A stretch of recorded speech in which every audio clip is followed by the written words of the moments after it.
Welkom weer bij Neet op Vreed. Ze binnen de handige Harry's van de theaterwereld. Verantwoordelijk voor onder oren deze prachtige foto. De binnenman van Buog en ze komen je vertellen hoe een nij krankzinnig project aanst op de Oosterduik. En inbrekkers in huis binnen een skoft lang volgen met drones. En wij toch, als de politie het kent, nou dan kunnen wij dat zeker ook.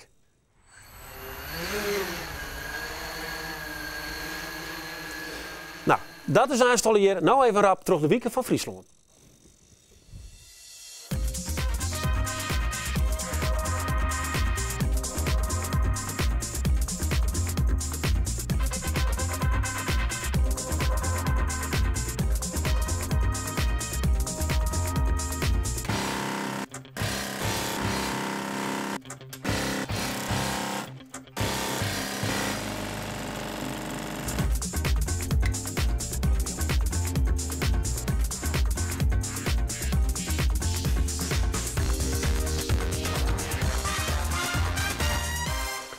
Ze slepen een squasdien terug het wetter, hijsen een ko in een kraan en maken ze volslijne vaststellings op het wetter. Van de bedenkers en uitvoerders van ongewone gebeurtenissen Buog is haast neer te kijken. En op dit stuit binnen Pieter Stellingwerf en Kees Bob met Waan maar haar grootste uitdaging eer. Een spectaculair theaterstuk op de Oosterduik.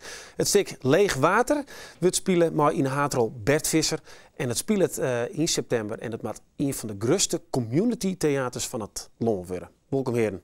Dank u wel. Hoe dat community, daar praten we haast wel even nu, want dat moet je maar even nu lezen vanzelfs. Maar hier heeft een brainstorm sessie gewoon. Ik heb het wil dat de koffievergaderingen binnen, koffie en koek en dan en praten en uitdenken. Heel veel koekjes. Ja. Pieter, wat is de Juwet uitkamer? Ja, specifiek voor dat leegwater. Ja, we zijn met name hoe de vorm te zetten in want het script wordt op het stuitskrunt Jan Veldman. Het script is nog net klaar. Dus normaal heeft een script en dan maken ze een vorm op, maar wij moeten het een beetje parallel rennen nou, want de bouwers die worden gewoon aan het werk. En we hebben de tocht van ja, het is een heel groot wettervlak van 120 meter bij 160 meter en er kunnen 250 auto's omheen staan. Ja, bij de Breeslandiek in. Dat is Breeslandiek de Boetenhaven. En er moest 160 graden roen spelen, dus we kunnen geen hege uitdekkende objecten op het wetter, hè? Dus ja, transparante dingen. Wat we hier betocht hebben is in feite dat we 300 stijgers hebben moeten, want het wetterpeil is per vaststelling verschillend en het luidt ze nou dan niet droeg. En we dachten, ja, Jan Veldman had in de synopsis kunnen dat de dochter van de fiscusfamilie maar een cruise wordt wel. Maar we dachten, ja, op het einde moet er misschien een bus door het wetter rijden. Dus er komt een bus door het wetter te rijden, dachten wij. Ja. In plaats van een cruise. Een busreis naar Oostenrijk. Ja, ik weet het niet. Nou, dat ontstaat heel vaak. Wij zitten vaak wat te brainstormen, we rennen wat, we zijn altijd in beweging. Daar gaat het uiteindelijk om, want als beweging, ja, dat maakt gewoon de hersens los en dan betekent betere dingen. Dus nou ja, de inside wat door is, wat een stadig ondersteuning gewoon ideeën zijn. Ja. En we weten vaak zelf net meer waar het uiteindelijk betocht heeft. Maar de rieten zijn de bus hoe het wetter? Een cruise bij wetter is heel veel gewoon lezen. Dat er een boot dan komt en het famke vaart voort. Ja, dan kun je lekker goed in de haven van Laaksum zitten gaan. Want als er een bus hoe het wetter in, dan gebeurt er wat oors. En wij zijn altijd wandelen om dingen compleet oors in te steken of om te draaien. Ja. Van dergelijke ervaren squast in over het wetter. Ja, dat wie bij Friesland vaart in 2012, daar praten we nog even hoe het begin is van Buog. Ja. Nou dan zo'n groot spektakel. En dan heb je hem toe een community theater. Wat is dat, community? Nou, maar de Mierskip. We hebben toch de Oosterdiek heel wij, Breeslandiek, dat is eigenlijk de grens van Noord-Holland en Friesland. Een prachtige ontmoetingsplek. En er zijn eigenlijk twee regio's, die lieken heel soort op elkaar. En wij willen graag dat die twee elkaar precies op het midden van de Oosterdiek moeten. En dat is maaidoggen, dus vrijwilligers van beide kanten, die maaidoggen in de voorstelling. En dus we willen eigenlijk met 124, 150 man willen we als vrijwilliger acteren, zeg maar, of zongen of spelen in die voorstelling. Dat zeggen wij nou ook, hè, als het goed is op die schermen. Wat is dit? Ik ken net zo. Dat wie een Pieter zegt het wel. Ja, ik zeg een flits van. We hebben 6 jonge makkers die een kunstvakontleiding die in heel Nederland hebben recruteerd. En die zijn al een jelly dwanden in dorpen rondom de Oosterdiek om liedse voorstellingen te maken. Dus die zijn met zangclubs, met trommelaars, met acteurs ondergang om de performances te maken.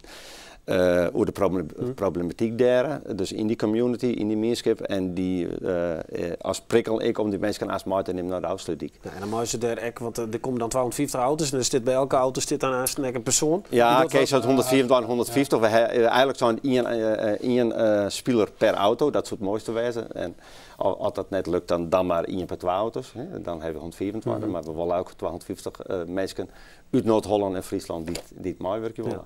Nou, en dan zit je daar aan en dan zie je hoe de haven en dan zit er een hele geflipte grenzen zit er te praten, Bert Visser. Ja.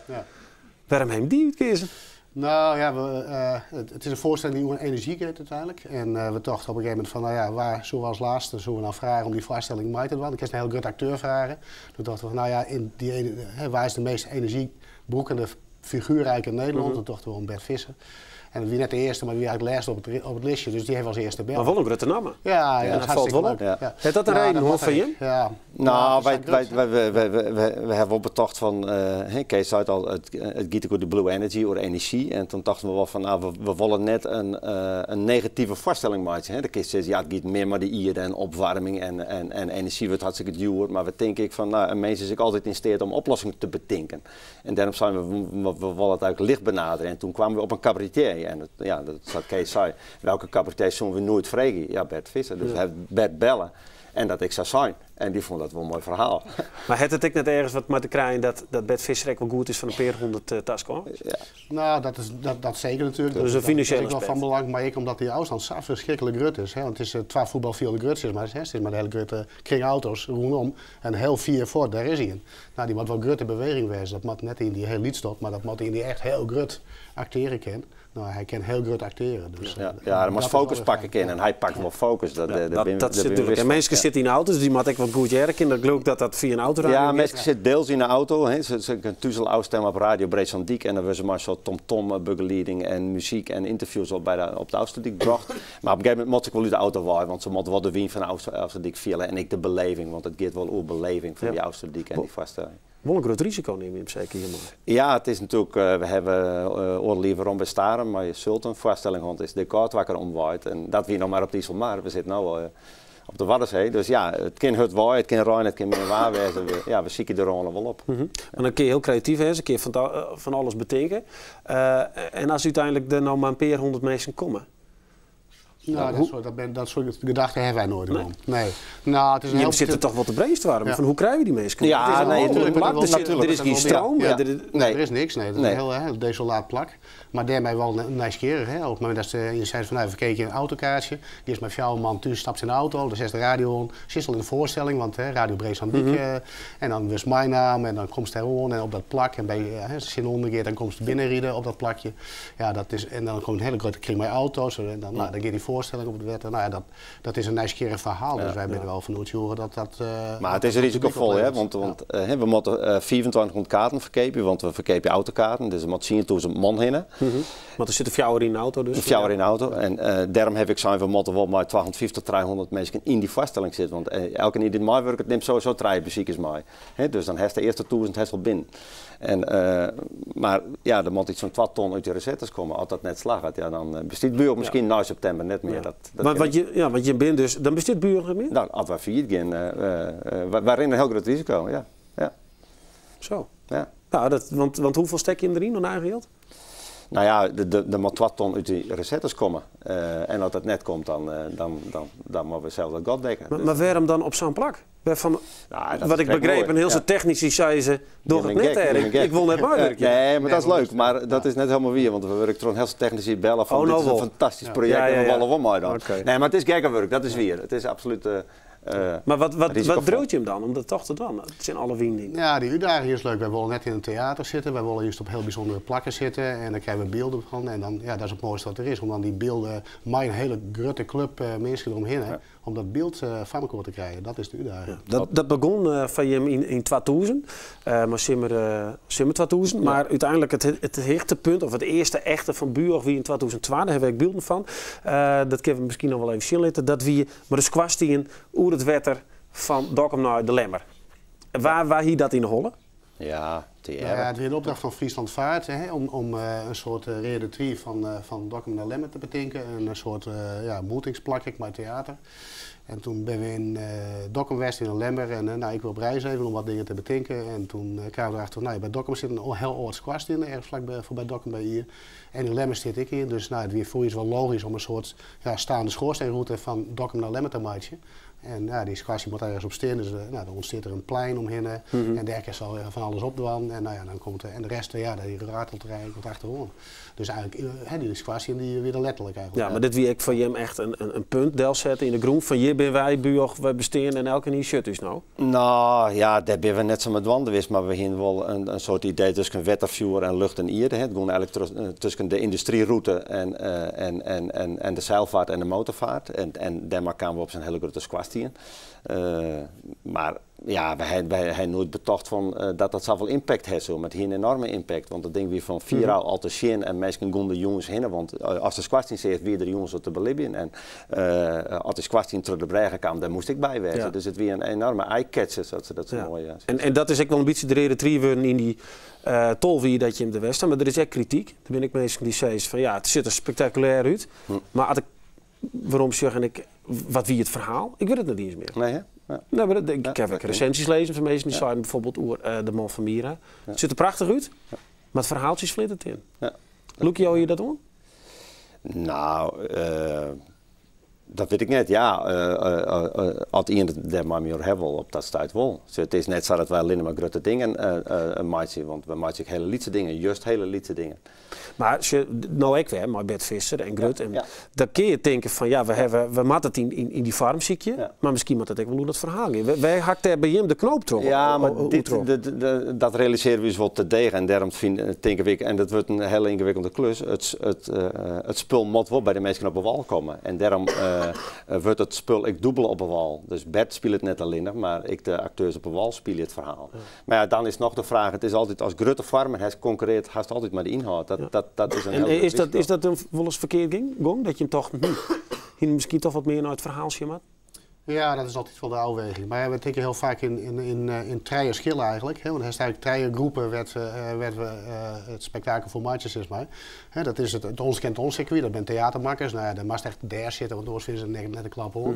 Dat is prima. En dan is een hele grote omheen, die ben wel wat meer wend of zo. Die gaan wel ergens heen of zo. Die mag ik met je. En er is ook een hele grote groep die gaat nooit ergens heen. Maar juist voor die is het leuk om wat een maatje omheen te gaan. En ik denk voor die groep is vaak zo'n verhaal te ingewikkeld. Maar die maatje wel wat mij, wat wel. Je bent steeds met de tros van de theatervrouw.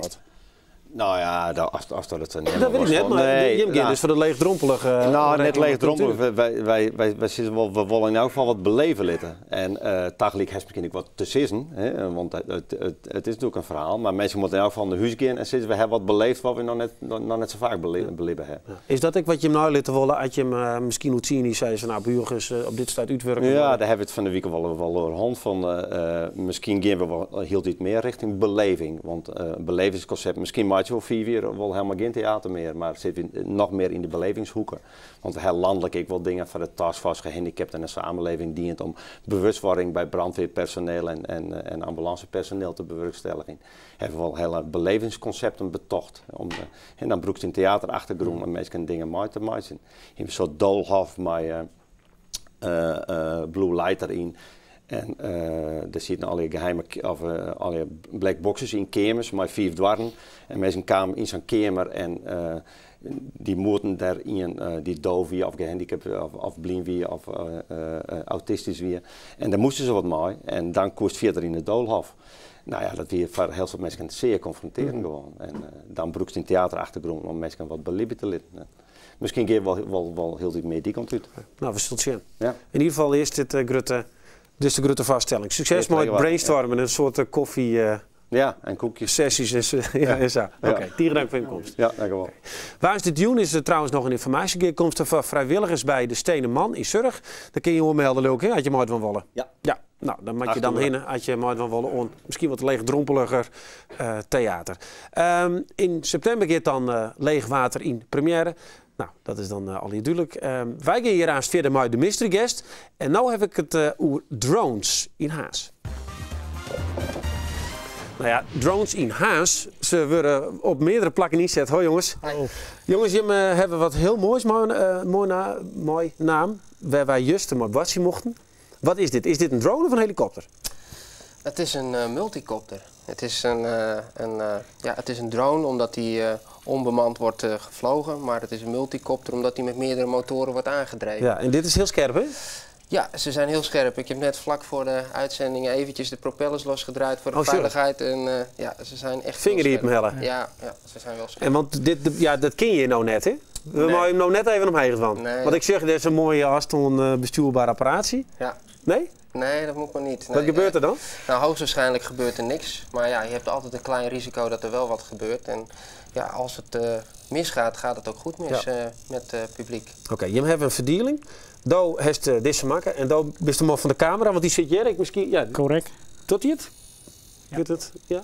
Nou, ze kunnen er nou net een beeld van krijgen, maar deze filmt dus van alles. Waar broek je hem dit ding voor? Nou, met name voor webmarketingbeelden, promotiebeelden, voor evenementen. We vliegen voor de gemeente Leeuwarden bij Bevrijdingsfestival om in kaart te brengen wat voor toestroom van mensen er zijn. Allerlei Ja, want we hebben promotiebeelden. je hebt er een promotiefilmpje van. Zullen we daar even een zien? Dan kun je misschien even vertellen wat we zeggen. Ja, dit hè. Ik dacht altijd, hoe maken ze die beelden inderdaad? Maar dat is dus een drone die dan... Wat is dat?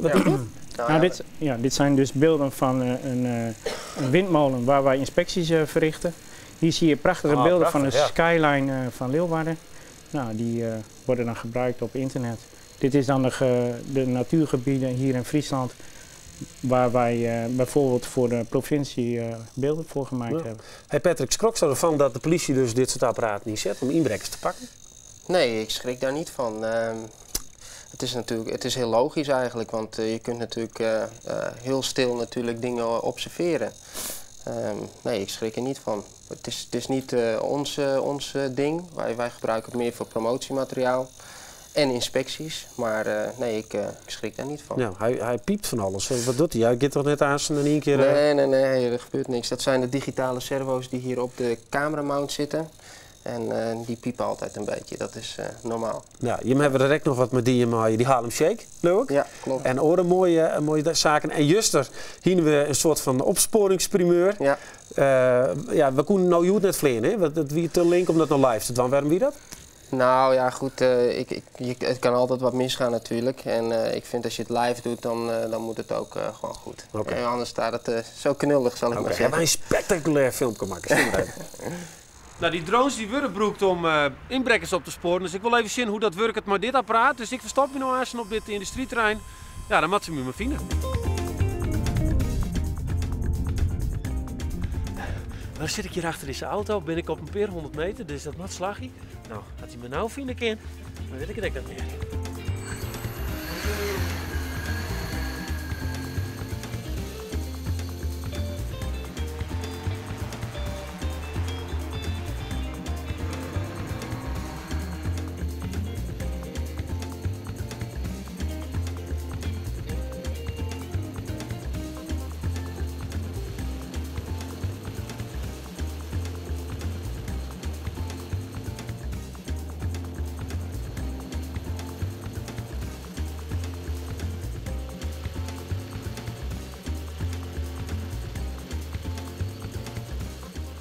Ja. Ja, dat weet je in één keer, hè? Ja. Te pakken. Nou, het wordt net zo heel lang. Je hebt hem altijd te pakken, hè? Ja. Wie het verdient dreig, want op bestuur staat apparaat. Sorry? Was het lastig? Nee, het was niet lastig. Van boven zie je mensen heel snel. Ja, je zag het zwarte stipje wel achter de rode auto. Dus dat was vrij snel gebeurd. Ja, Roel, dat werkt bij de politie in Greens. Ja, klopt. In Haren hebben ze dit net inzet kunnen, hè? Nee, vanwege ook het weer. Dus, Maar heeft het onweer? Nee, ik heb het niet aangeboden. Ook om belangenverstrengelingen te voorkomen. En net wat mijn collega ook zei, van wij vliegen puur voor marketingbeelden en reclame. Ja, maar er is nog wel een vraag binnen de Kamer toch voor het bevrijdingsfeest en dat koningsfeest om wat het was. Dat wordt echt met name vanuit de gemeente Leeuwarden gevraagd om promotiemateriaal te maken voor, het is natuurlijk ook een unieke Koninginnedag, hè? Dus En het wordt eigenlijk een Koningsdag. Dus, ja, Maar ik wil toch om te zien waar het allemaal ook de toelopen, hè, openbare orde, hè, want daar is de gemeente verantwoordelijk voor. Dus daar zijn we dan ook voor ingehuurd om daar toch wat beelden van te maken. Ja, maar Patrick, ik zou het toch wel een film vinden, dat ik daarin. En je hebt zitten wat beelden te maken. Dat komt waarschijnlijk in de film. Misschien weten mensen net dat ik daar ben. Hè? Misschien vindt mijn werk jou wel net dat ik er ben. Nee. Wat is dat privacy aspect voor je? Hoe belangrijk is dat? Ja, dat is een heel grijs gebied op dit moment. Hè. En daar worstelt denk ik de politie ook mee. Ze zijn nu bezig om allerlei regelgeving te bedenken voor dit soort objecten. En ja, dat is nog een kwestie van tijd voordat wij dat weten. Ja, zo. maar je kent het dus lekker vliegen. We kunnen nu nog lekker vliegen en ik denk als je ziet naar Google Street View, daar gebeurt eigenlijk precies hetzelfde. En mocht je echt mensen herkenbaar filmen, dan zul je ze onherkenbaar moeten maken. Ja, oké. Hoe is dan wat zeggen? Nou goed, met name over de regelgeving. Het is inderdaad een grijs gebied en er komt nieuwe regelgeving, daar zijn ze druk mee bezig. En wij zijn op dit moment gewoon volledig aan de eisen voldoen wij. Hè, met name de... En je hebt een geweldige merk, denk ik. Ja. Want je kunt nou oerel filmpjes van maken. Ja, zonder meer. Dus had je nou denk ik wel eens even zien hoe mijn hoezen bij zit van Bopa. Nou ja, precies. Kun je een drone hier. Ja. Jongens, tegen dank voor het verhaal. Spietig dat hij net verleden koel, maar nou, mooi dat je mij juist te voelen hebt. Oké, graag gedaan. Oké. Ja, dan gaan we nog verder met de mystery guest. En je moet de aanstaande eerste vraag stellen, hè? Dus zeg even goed. Stel eens een vraag. Bent u een bekende Nederlander? Nee. Wil je wat vragen? Zie je dat? Ben je Fries? Ja. Werkt het jouw man bij de omroep? Ja, zeker. Ja. Zeker een vraag. Acteer je? Soms. Soms. Had hij hier een idee? Misschien denk je dat eens het wist. Jouw vrouw? Mijn vrouw? Nee, die zit je net. Nee. Even zien. Hij is toch nog een vraag? Nee. Misschien was het even zien. Bist dan Miranda Werkman? Is het Miranda Werkman? Jazeker. Ja, Miranda. Hey. Nou, applaus jongens. Hoi. Er is ze. Hoi. Hoi. Hoe is het best? Ja, leuk. Nou, dat had ik net verwachten. Nee? Nee, maar we hebben mooie vragen denk ik vandaag. Oh, daar ben ik zo zenuwachtig van. Nou, daar zit er goed bij. Hè? Dus de maas voet nadelijk draaien. Ja? Dan ben je er ook bezig hè, met je project. Muze, hè? Nou sneuren op televisie. Hartstikke leuk. Dus dit is een soort van promotie van muze. Ik hoop het Dus wel, ja. Nou, er komt net een vraag over. Oh, wel. Ach, nou, dan weet ik zelf zo nou allemaal. De allereerste aflevering van muze begint morgen. Had je toch zelfs eens verstand van kunst? Nee, ik denk hè, dat ik een heel soort verstand van kunst heb. Nee. Maar ik ben net de jury, hè? Ik ben de presentator. En ik vind het wel heel leuk om... Ja, ik hou wel van mooie dingen, wist je wel? Van mooie foto's of als een shot heel mooi maken is. Of, En de hashtag spelen in theater. Ja, daarom zou ik krijg de vraag van actrice. hij acteert. Ik denk, ik zeg het maar soms, het wie maar één keer. Maar, wat wie dat ik alweer van die? Hey Beka, een openluchtspektakel. En wat spelen ze daar? Ik wie de overleden vrouw van Peter Tuinman, Masha. Dus ik hier een hele liedse rol, maar wie wil echt superleuk om uit te maken. Ja? Is dat oorzaak presenteren? Nou, er zitten wel raakvlakken in. Hè? Je moet teksten in je hollen hebben en je moet er op dat moment je presteren. Hè? Krijg als maar een live show. Soms moet je maar presenteren. Ik wil een beetje acteren. Had je voor de 5e keer diezelfde zin opnieuw wil moeten. Of je begint met opnieuw maar een vraag omdat het even technisch niet goed ging. Dus er zitten wel raakvlakken in. Ja. Oké. En zit er nog wat ergens in het vat? Ja, dat klinkt net te Fries in het vet. Wat er nog dwars is? Wist ergens vervregen? Misschien voor deze rol? Kiest hij nog een mail? Oh ja, leuk. Nee? Nou, ik vond het hartstikke leuk. Maar het had ik een heel soort tijd kosten. Dus dat... Nou, maar waar wit? Eerst aan ze maar die nieuwe serie. Ja. Morgen? Morgen. Hoe let? Nou hier. Oké. Dus heel staan, heel 8, heel 9, heel 10. Draai maar een keer. Oh ja, ik moet wel draaien. Je mag net een volle reclame maken, bah. Oké. Vraag 2. Als bekend gezicht is het beter om die zelfs net te bot bleer te gaan onder het publiek. Is dat zo? Ja, dat weet ik net. Nee, je mag net je hele hebben en houden vertellen, denk ik. Wat zou je nou nooit vertellen op het publiek? Ja, dat vertel ik dan nou even. Ja, nee, dus nee. Maar wat is dat ik nog nooit vregen? Was misschien wel vertellen worst. Dat is wel heel cryptisch nou, hè? Nou, hij stelt een vraag. Nee. Nou, ik zal Mag ik even nou na ik te nog zelf de vragen bedenken? Ja, dat zal wel mooi wezen. Zullen we nog een keer draaien? Ja. Ik kom hier even naartoe. Nee, ik denk er even nog naar. Wacht even weer. Draaien. Dat komt wel goed. Leven culturele Haatstad 2018 als een mega-functionele accommodatie in Minnesgeer. Dat is een moeilijke vraag. Miranda weet het in Minnesgeer. Ja. Is ik belutsen bij het dorp. Heeft de Ja. dochter van het dorp is het ook mooi dier volgens mij. Ja. Maar vertel eens, wat zou je ervan vinden? Nee, dan kies ik natuurlijk voor het dorp. Ja, het is wel een hele moeilijke vraag, want dan stel ik de Fries nu misschien met teleur. Maar Zus dat net zit met culturele Haatstad? ja, ik denk wel dat het een heel goed idee is. Ja, om dingen op gang te brengen en promotie van Friesland. Maar ik denk dat het misschien niet meer van onderop komen mag. Dat mensen zelf dingen bedenken, keuzes, en die gaan naar de provincie en die zeggen van hé, wij zoeken eigenlijk dit en dat wel willen en we willen mooi. Nou komt er misschien iets te volle uit het betacht. Ik weet net dat het dan werkt. Maar En wat bedenk je in Minnesgeer dan? Wat is er bijvoorbeeld zo leuk onder het dorp? het is een heel gezellig dorp. Toen ik de krek wenne, wie het ene feestje en het andere feestje. En dat is nog steeds zo. En daar ben je ook altijd bij? Ja. Ja?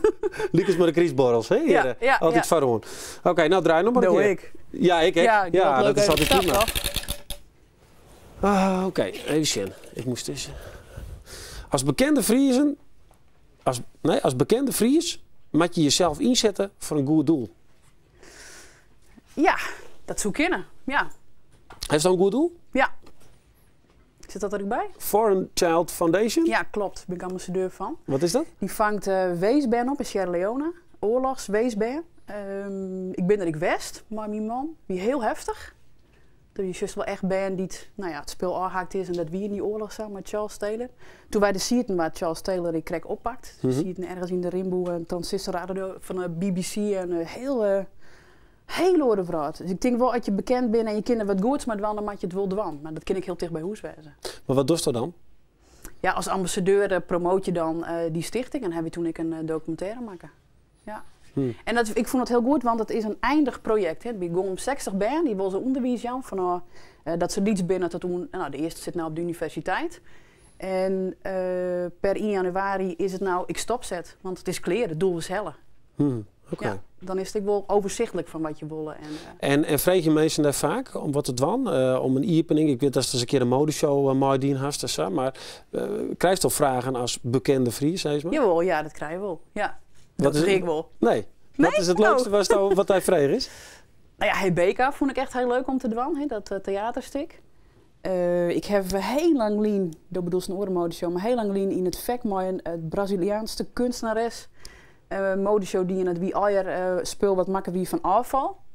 Dus dat vond ik hartstikke leuk. Dat vond ik niet. Maar kist al hoe het algeheel zei ze dat toen je begon als presentatrice, dat die leven toch wel verhoren is omdat het op televisie kwam is? Nou, mijn hele leven weet ik niet, maar wel hoe je benaderen worden of dat mensen niet altijd nice zeggen of dat mijn dochter denkt, ja, in minstens zei ze al, ja, hoi vrouwke en in Adwien Leeuw binnen, dan zei ze al, ja, hoi en ze kunnen zeer ik, mem, zei ze dan. Ja, hè? Ja. Vind je dat leuk? Dat vind ik wel grappig. En als het op stap gaat, hoe is dat dan? Ja, hing het er vanaf wat voor tijdstip altijd is en wat de vragen binnen. Hey, ik kijk wel eens een mandje om me heen en die scaleert het op me heen en die zei op een gegeven moment, belachelijk dat je bier drinkt. Ja? Ja. Waarom? Ja, dat weet ik net, voel je net bij me passen, denk ik. En ik wilde dat ik op stap wie en dat meisje echt zei, oh wat leuk dat we daar iets in komen en oh wat leuk ik dat Cola Berenburg drink, want dat dachten we al. En ik denk, ja. Maar dat is dan en dat is misschien ook wel lekker om meer eens keer dat ze die derde dus net lastig vallen meer. Nee. Nee? Dat is het wel van die Cola Berenburg. Ja. Dan moet je nog een keer draaien, nevens mij. Oké, ik moet de laatste die ook een kaart pakken. Vind je dat eerlijk? Dat is helemaal wat zij zit op reed. Ja, maar dat doe ik gewoon. Er is een veske hoe deze kreun. En dat is op mokkels.nl. Dat is de B van de omroep. Zoest in de Playboy steen willen? Stik je hè? Nee. De Frieske Playboy? Ik weet niet of die er is, maar die moet je die even een keer. Nee, zoest dat net wel? Nee. Waarom net? Ik zou net willen dat er een foto is die ik net om mijn bandje laten wil. Of om mijn hart. En die ben ik nooit eens per ongeluk makken? Net dat ik wist. Nee, je weet het net. Misschien nog wel eens van die filmpjes van bekende mensen. Nee, dat Maar de gebeurt van niet. opzacht en hij is niks. Nee, maar mokkels.nl, wat is dat eigenlijk voor site? Geen idee. Doe is erop gegoogeld. Nee, ik heb die vragen hebben toch? Oh. Nee. Nee, ik weet het. Nee, weet ik niet. Oké. Zullen we dit programma wel presenteren wel? Jawel. Ja? Vrienden Wico zoest in muziek worden naar zoet. Ja, ik dacht dat ik... En hier is hij helemaal thuis. Ja. Dat is net gebeurd, nee. Oké, nou, dit wie het, jongens. Applaus van Miranda. Je mag aan zichzelf ook nog even met Tetri. Dankjewel. Leuk. Mooi. Ja, we gaan naar de minuta voor de band hierachter. Ja, en jou mooit het van. Oké, nou, toch? Vat maar los. Ja, ik vind het rint een minuut al. Ah, daar maakt ik niks uit. Nee. Maar we hebben een mooi Keppel Jeugd bij de juiste fanfare. Daar ben we heel wies mee. En we hebben vorig jaar voor het eerst dus een zelfstandige concertie, jongen. En dat doen we dit hier weer. Dat doen we mooi, jongen. Dat begint om jaar wachten in de doopsgezinde kerk in Midstrutten. Dus tussen de twee kerken in, zou ik maar zeggen. Nou, iedereen in de jou die weet dat wat te vinden. En dan hoort met een zitje. Nou, het begint om jaar wachten. Toegang is gratis. Bij de uitgang is er een drege collecte, want wij hebben nodig. Ja, want wij zijn van plan om eerst in juni, waar we naar je muziekconcours op Schiermonnikoog. Ja, net hier het een boord, dus we moeten wel maar doeksen mee. Ja, dat kost geld. Dus we moeten geld hebben. Nou, voor de rest, ja, ik net vol te melden. Nee? Nou, is er nog een website voor je? Ja, juistevanvaren.nl. En die band die kan ook griezelig leuk blazen. Dus diegenen die het morgen van plan zijn om te komen, die krijgen gegarandeerd een hele leuke jongen. Oké. Even erop.